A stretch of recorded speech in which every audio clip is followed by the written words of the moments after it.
Hey everybody, welcome to the channel. Are you thinking about buying a Boox Go 6 Gen 2 and the Tappy device? If so, I've got a bunch of tips and tricks for you today that'll help you get better use out of that and kind of overcome some of the questions you might have right out of the gate.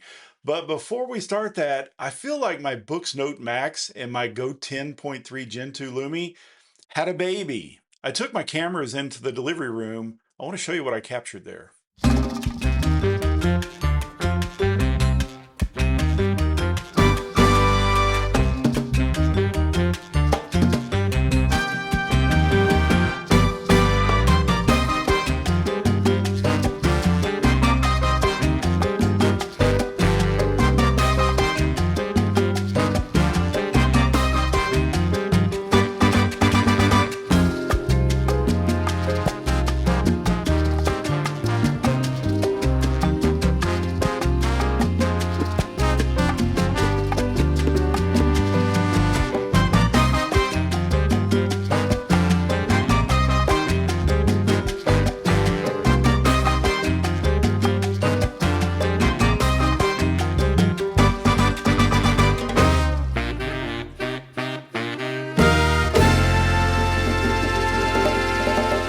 Let's jump into the tips that you'll need to know if you order these two gadgets. If you are new to Boox and this is going to be your first pair of devices from them, you're going to find out that it packs a lot of software punch, but there's also a learning curve. So that's what I'm here to help you with. Let's go through the tips and tricks now. All right, so tip number one is how do you pair these two devices together? So first of all, swipe down from the top to pull up your control center and hold down on the Bluetooth. Make sure the Bluetooth is turned on. You'll see that I don't have this paired yet. Let's go ahead and switch this on. You'll see the blue light come on. To get it into pairing mode, hold down both buttons and you'll see it begin to flash. And then it should pop up here. There it is, Boox Tappy all the way at the bottom. Let's go ahead and connect to that. And it says, welcome to the official Bluetooth page turner. Press the left button. And I'm not sure which one's left and right, but let's see. All right, then press the right button. I got that backwards based on the thing there. So it does take you through that you can select what mode you want to be in. So we've got reading mode, browsing mode, multimedia mode. I'll take you through that in just a few minutes. Okay, the reason that I didn't go over that when it popped up there is because I wanted to show you how to get to that after the fact. That's only a one-time pop-up. So you want to go to settings and then to languages and input, which is the first one up here. And then you'll see Bluetooth page turner at the bottom of the page. I'm going to go ahead and click on that. And let me get my nav ball out of the way. You can see the battery level on the Boox Tappy. You can go to buttons customization, see the firmware. You can go into a user's manual. I'm going to go into button customization here and show you how to customize this. So you can change what your buttons do based on which one of the modes that you're in. So as I mentioned, reading mode, browsing mode, and multimedia mode. You can switch through those very quickly by holding down both buttons. Since we've already paired our Bluetooth, this is no longer going to activate a Bluetooth pairing, but watch what happens when I hold these down. It takes about 5 seconds. So we'll count 1, 2, 3, 4, and 5, and you'll see that the green light comes on, and it tells me that I've switched to multimedia mode. So now this is going to be, for example, if I'm using a audio player for music, I can do previous and next track using that. If I were to hold it down again for 5 seconds, 2, 3, 4, 5, then that is going to take me to browsing mode, and now these will act as scroll keys. So it'll scroll through a web page or a document as you would expect it to. So you also have a lot of customization options as to what the left and the right buttons will do based on if you have a short press, a double click, or a long press, and you can do that with either side. So you really have a lot of control over how you want this thing to operate. So tip number 3 will come in handy if you're going to use the Kindle app on this device.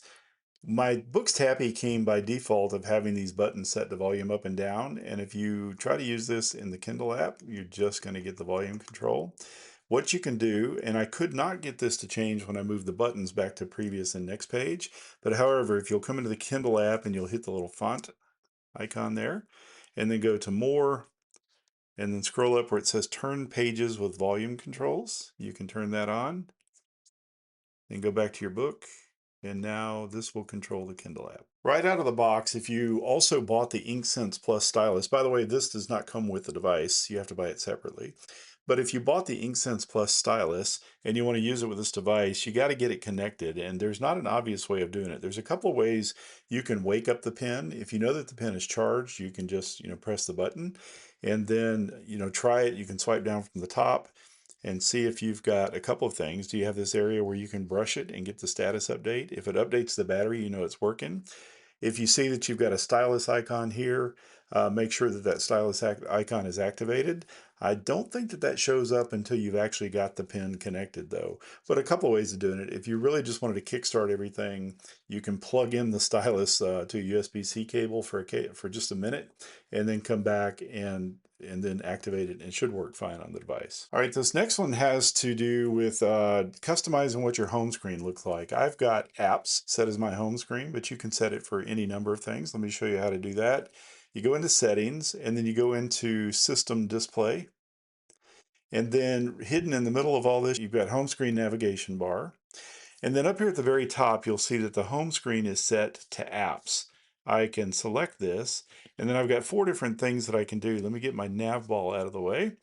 4 things that you can set it to. You can set it for notes, library, apps, or settings as your default when you hit the home button. While we're on the home screen, so you have 6 icons down at the bottom. Those icons are not set in stone. You can customize those in the same setting area. If you wanted to move something into that bar, you could certainly, start by removing something. I'll remove library, and then I'll add storage, and you can see that I've got that customized. You can also drag these around and put them in any configuration that you want. All right, tip number 7 has to do with how do you set up a gesture to fully refresh the screen and get rid of any ghosting on the screen. So I'll show you how to do that real quick. You can go to settings, go to gestures, and then side. This means that the gestures are activated from the side of the screen.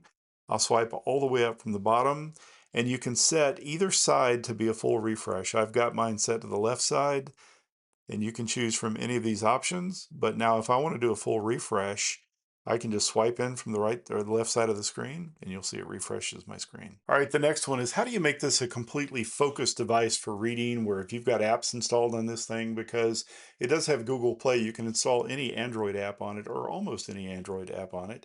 How do you keep those notifications from getting in your way? It's very simple.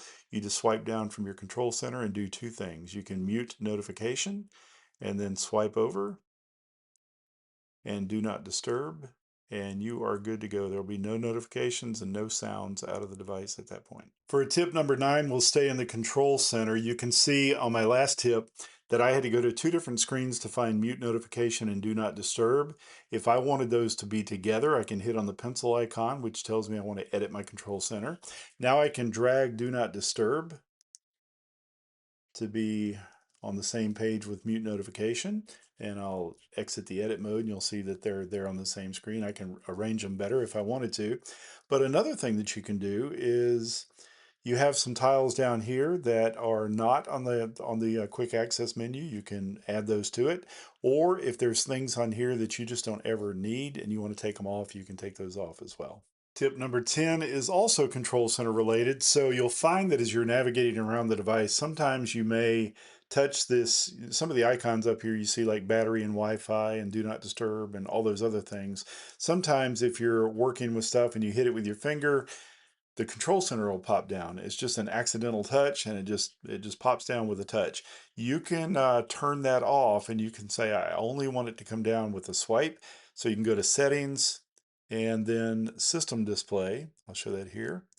And then down at the bottom, you've got only drop down the system bar by pulling down. So let's go ahead and do that and get out, go to the home page. Now as I tap this, nothing's happening, but as I swipe down, it'll bring down the control center. All right, here's a really cool feature. So obviously you may be sharing this with other family members, maybe even kids that you want to give limited access to. So I want to show you how to set up kids mode. We're going to swipe down the control center.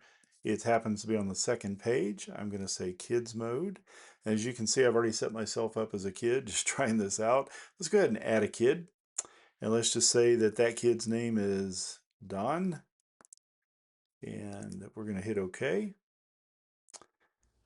Now it's going to ask me, now typically it's going to ask you to set up a password to enter and exit kids mode. I've already done that, but now it's going to say, okay, what documents and books do you want this person to be able to see?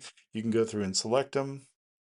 You can also select the apps that you want them to have access to.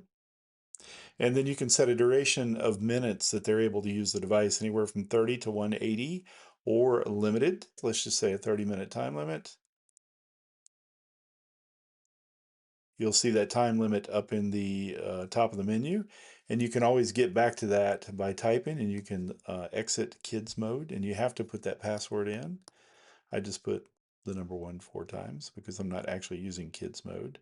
And then you're back to adult mode, I guess. So this next tip is something that I do on all of my e-ink devices that have the Google Play Store, and I can do this on, and that is change the stock keyboard to something where I can swipe. And my keyboard of choice is Gboard, and I can get that from the Google Play Store. So let's go ahead and do that. We will go to the Play Store, and then we will search for Gboard. And here it is. We'll go ahead and install that, and I'll be right back. All right, it is installed. I'm going to go ahead and click on open, and it's going to take me through a couple of steps. So enable in settings, it's going to say that I need to turn on Gboard. Let's go ahead and do that. And then select the input method. I'm going to say I want Gboard as my input method.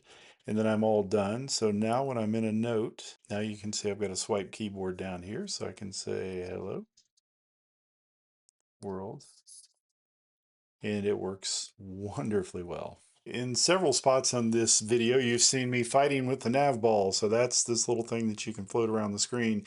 You can get rid of it by coming over here and turning off the nav ball. Now it's completely gone. I do find value in it, so I want to leave it up there. But how do I keep this thing from interfering with me? I can actually collapse this thing just by tapping on it and hitting this little icon right here. And now you'll see it's a little half moon shaped or a quarter moon shaped thing. I'll show you again real quick. And it's accessible just by touching that, and it's hideable by doing that again. So that gets it out of the way. You've seen it several times where I've said, let me move my nav ball. That's how you can keep it out of the way but still accessible. For tip 14, we'll stay with the nav ball for just a second. Let's go ahead and open it back up. You can customize what's on your nav ball, and I won't go through what each one of these icons mean, but you can hit this second one down on the bottom. And then you can come in and say, I want button 1 to be, this, and you can customize each one of these things. You have a couple of pages where you can do that. And that gives you a lot of functionality and some shortcuts just by hitting that little nav ball. That's why I said I found value in it, is because it does have some handy shortcuts that you can put there. So just a real quick list of tips and tricks for this device as you're getting used to it and starting to, embark on your journey using this however you want to. If you want to use it as a reader, as a writer, you could certainly do that as well. As a little tiny internet device or an Android tablet, you can do that as well. So stay tuned. I'm going to have a full review of this device coming up very soon, and I will go over some additional stuff like what's it like to write on the device. How can I incorporate it with my other Boox devices? I've got a very interesting use case for that I can't wait to share with you. So if you would, like, subscribe, and I will see you in the next video.